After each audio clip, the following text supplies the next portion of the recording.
Hello guys! Welcome back to my channel. Sa videong to, mag-recycle or mag-upcycle tayo ng mga lumang damit upang magkagawa tayo ng costume para sa buwan ng wika. Dito gumamit tayo ng dalawang kulay, blue at saka red. And katag natin ng ganito para sa ating sleeves.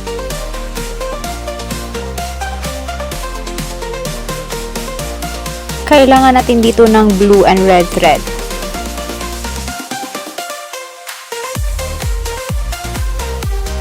Itahi or i-attach lang natin dito sa ating damit.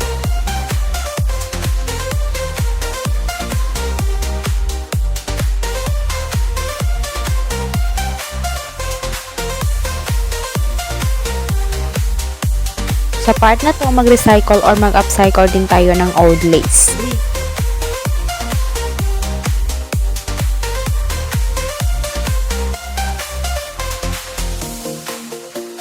Sa part na to ay gagamit tayo ng old dress na yellow or dilaw.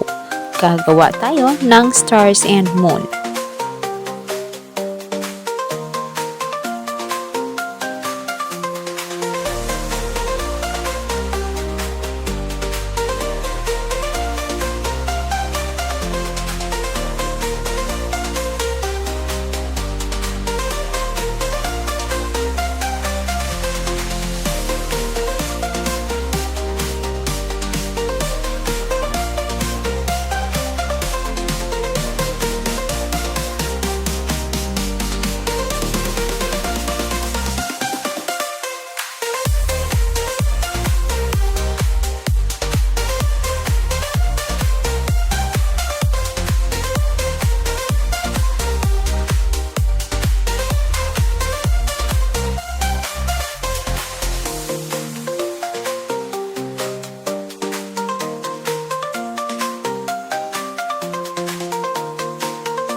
Magkatayo ng circles.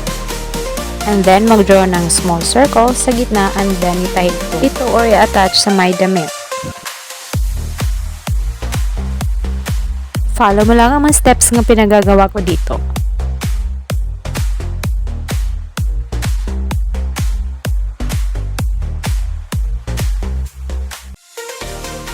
Pagkatapos ilak or i-secure, lagyan ng beads or pearl beads.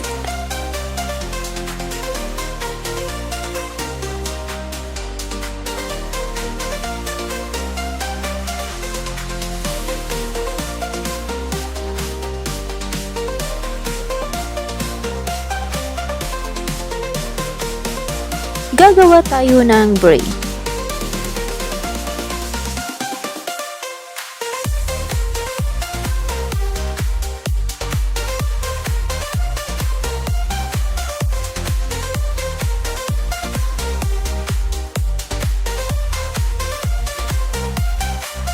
And sa part na to, let's make flowers.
And here, mag-recycle din tayo ng old headband.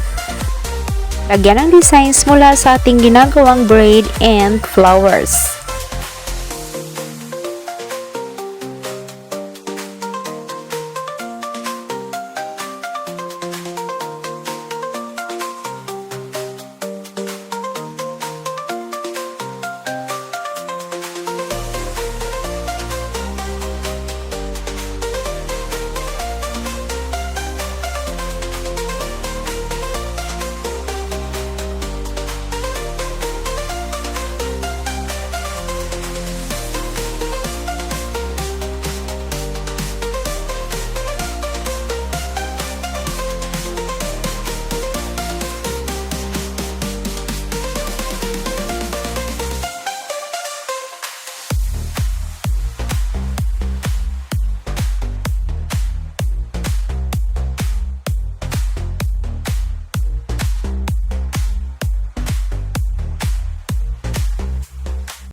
then mag-recycle tayo ng old anahaw fan or pamaypay.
At dito, mag-recycle tayo ng old leggings. Gamitin lang natin ang sa may bandang waist.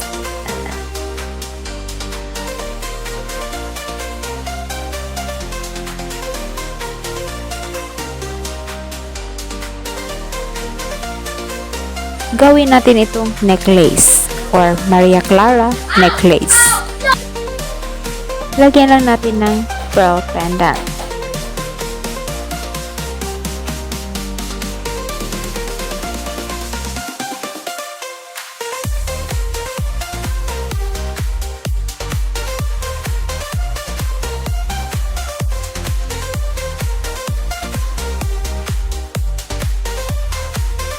Last but not the least, gagawa tayo ng headdress.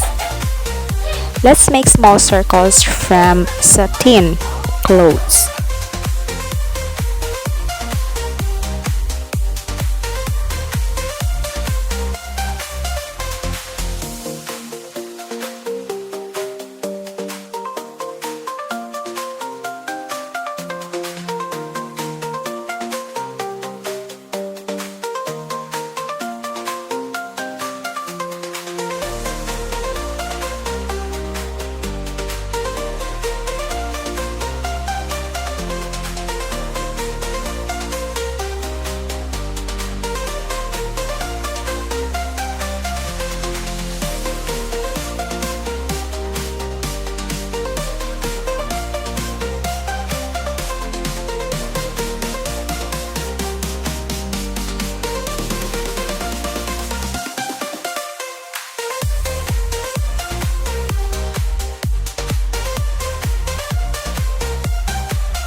I-attach natin ang bulaklak na ito sa ating old hairpin. And then, lagyan ng feather ng manok. And then, maglagay tayo ng mga beads.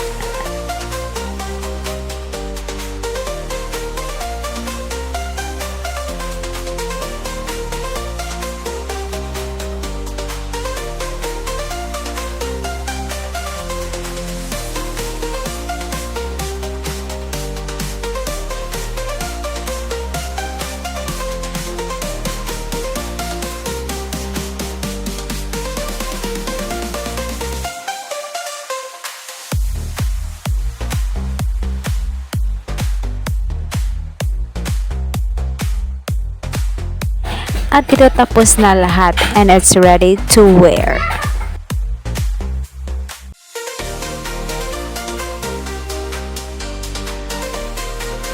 Kaya ikaw, pag ayaw mong bumili, mag-recycle ka na lang dyan kung anong meron sa closet mo.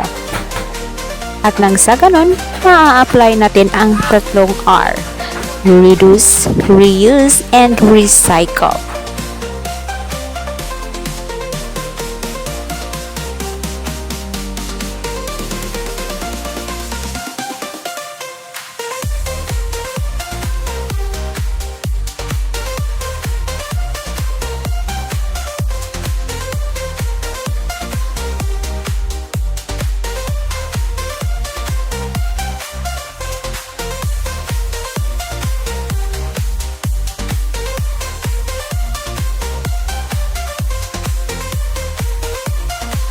Thank you so much everyone for watching my video. Please don't forget to like, comment, and subscribe. See House of Creativity.